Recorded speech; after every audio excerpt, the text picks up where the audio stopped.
كتبنا في الزبور من بعد الذكر أن الأرض يرثها عبادي الصالحون. And we sent it down in the Psalms of David alayhi salam.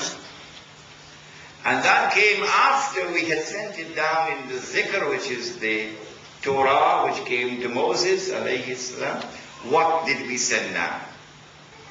أن الأرض يرثها عبادي الصالحون. That only those who are my servants, and therefore who follow the religion of the Imam who I pointed, the religion of Ibrahim alayhi salam, which is Islam.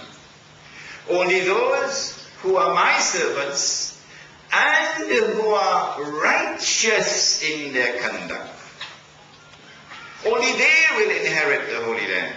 Some people have difficulties in understanding what is righteousness.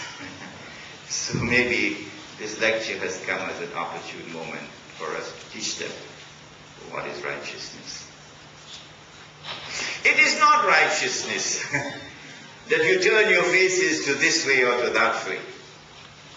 That's not righteousness. Righteousness is in your conduct.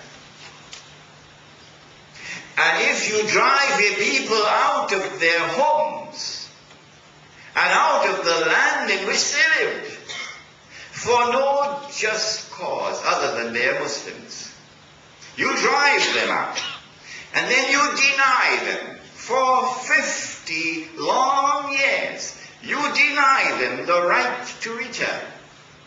That is not righteousness. Allah says in Surah Al-Hajj, أذن للذين يقاتلون بأنهم ظلموا وإن الله على نصرهم لقدير الذين أخرجوا من ديارهم بغير حق إلا أن يقولوا ربنا الله. That when a people are driven out of their homes and out of the land in which they live for no just cause other than they are Muslims, Allah gives them permission to wage war. Allah gives them permission to wage war in order to respond to this oppression. And Allah says that when you wage war, Allah is sufficient to come to your help so that you will eventually be victorious. And so one of the conditions for inheritance of the Holy Land is that you must be a servant of Allah, and therefore following the religion of Ibrahim alayhi salam. And number two, condition for inheritance of the Holy Land is that you must be righteous in your conduct. Not righteousness as defined by the Security Council of the UN. Righteousness as defined by the one who created all of mankind. Because they violated these conditions, they were thrown out of the Holy Land. But when we go to the Torah, we find that someone changed the word of Allah on this subject. And you'll find this quote in my book, The Religion of Abraham and the State of Israel. You'll also find it, of course, in this book. It is not because of righteousness that the Lord your God has given you this good land to inherit it. No. No. Not because of righteousness. Because you are a stiff-necked people. That is what is in the Torah.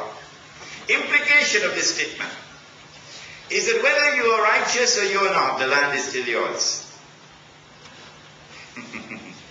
Whether you follow the religion of Abraham or you abandon it, the land is still yours. That is the implication.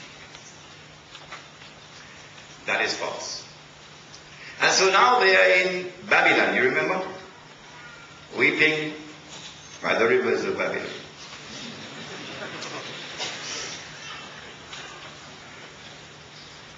And then Allah sent prophets to them, because they're still living as a homogeneous community.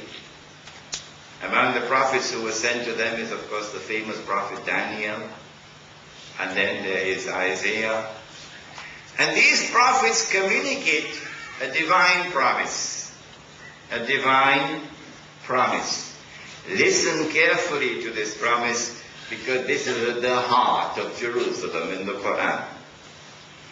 The promise is still there in the Torah. You can read it in the Jewish scriptures, that Allah was going to send a prophet who will be known as the Messiah, Al-Masih.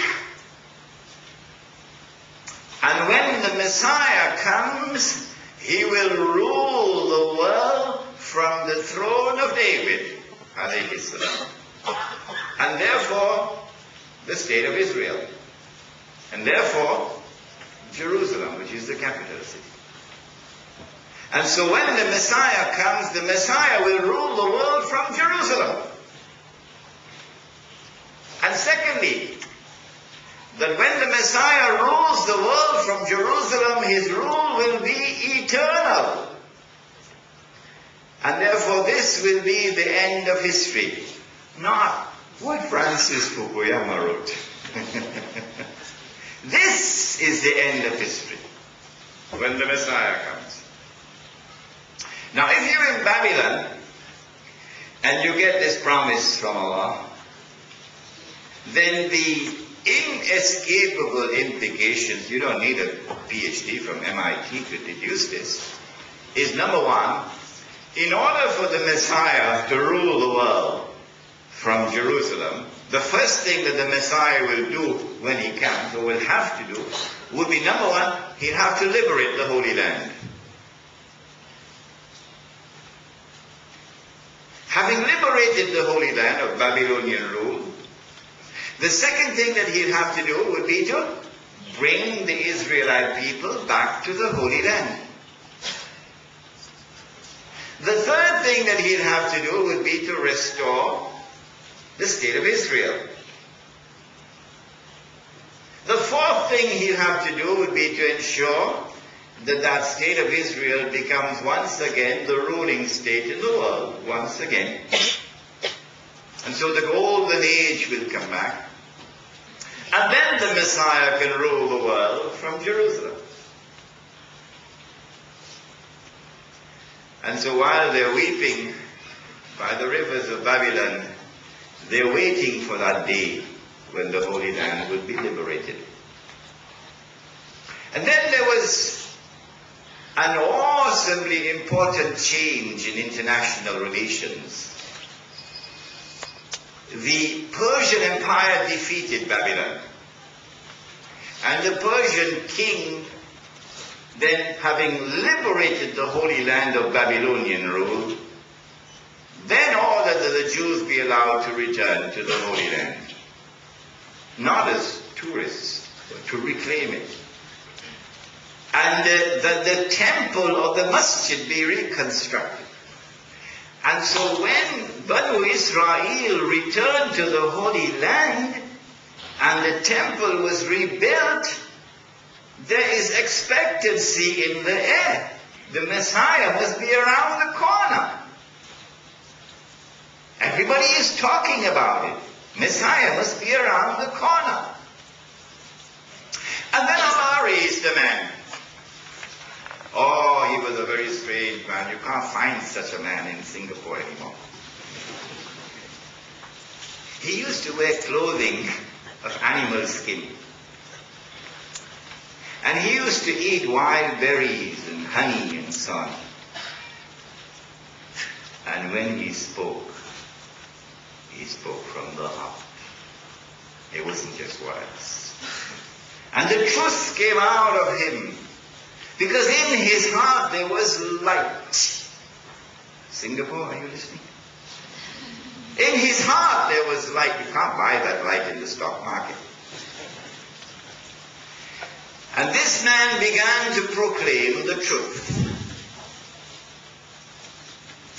And this man began to denounce them for their betrayal of the religion of Abraham, and called them back to the right path.